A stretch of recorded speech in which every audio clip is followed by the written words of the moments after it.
Have you ever set up a Google form and waited for responses, only to realize nothing is coming in?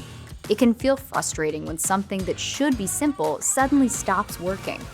So what exactly is going wrong, and how can you fix it quickly? I'm Kayla with Jotform, and in this video, we will walk through the most common reasons your Google form is not accepting responses and how to fix each one step by step. From simple settings adjustments to deeper troubleshooting, you'll learn how to get your form back on track. Let's jump right in.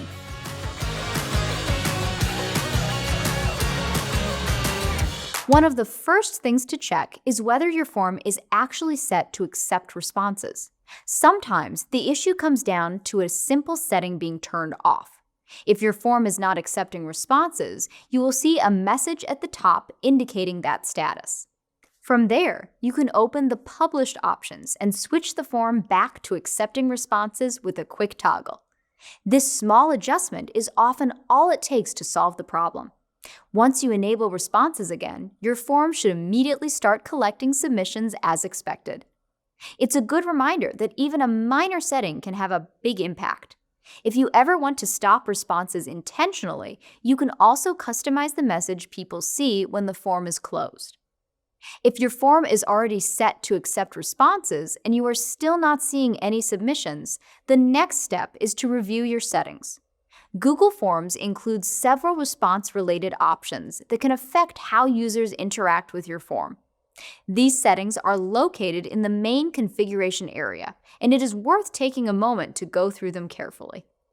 For example, options like collecting email addresses, requiring sign-in, limiting users to one response, or allowing response editing can all influence whether someone can submit the form.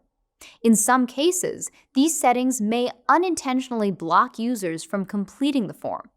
If you need multiple responses from the same person but have restricted that option, you may not receive the data you expect. It is helpful to review these settings every time you create a form. Since changes are saved automatically, any adjustments you make will take effect right away. By aligning your settings with your goals, you can ensure that your form works exactly as intended. Another potential issue to consider is response limits. While Google Forms itself does not set a cap on the number of responses you can collect, it is connected to Google Sheets, which does have a limitation. Specifically, Google Sheets can only handle up to 5 million cells. Once you reach that threshold, your form will stop accepting new responses. To see how close you are to this limit, you can check the Responses tab in your form and look at the total number of submissions. If you are still below the maximum, then this is not the issue. However, if you have reached the limit, you will need to export or remove some responses before continuing.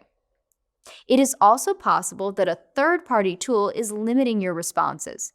Some integrations or add-ons allow you to set restrictions on how many submissions a form can receive.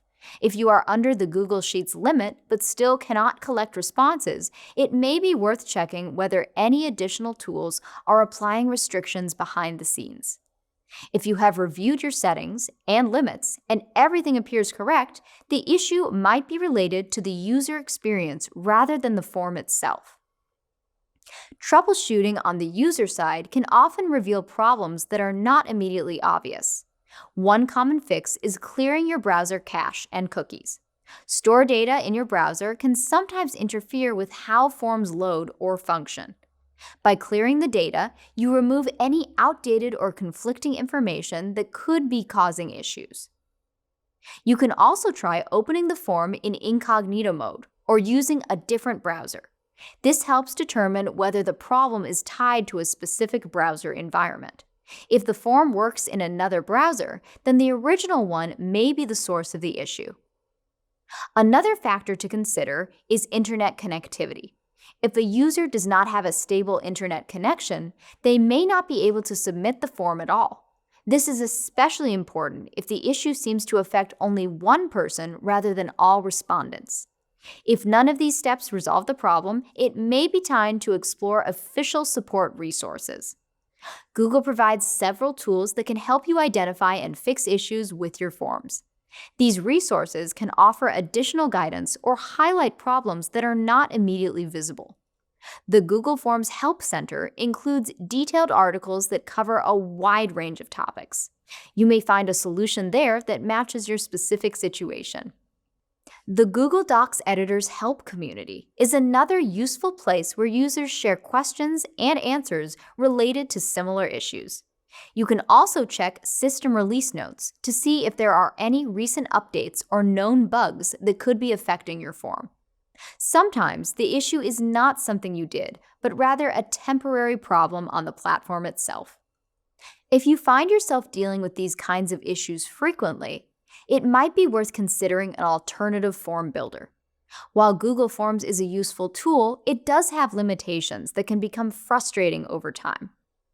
Jotform offers a more advanced approach to form building and response management. Instead of just collecting responses, it provides tools that help you organize, track, and analyze your data more effectively. This can make a big difference if you rely on forms for important workflows. With Jotform, you can assign statuses to submissions, control how many responses your form accepts, and prevent duplicate entries. These features give you more control over how your data is collected and managed. You can also access a dedicated workspace where all your submissions are organized in one place. Another advantage is the ability to understand your usage and limits more clearly. This transparency helps you plan ahead and avoid unexpected interruptions. If you are already using Google Forms, you can even import your existing forms into Jotform with a simple process. When your form stops accepting responses, it can feel like a major setback. But by checking your settings, reviewing limits, and troubleshooting user issues, you can usually find a solution quickly. And if those fixes are not enough, exploring other tools can help you avoid similar problems in the future. Thanks for watching. I'm Kayla with Jotform. Be sure to subscribe so you don't miss more helpful tips like this, and we'll see you in the next video.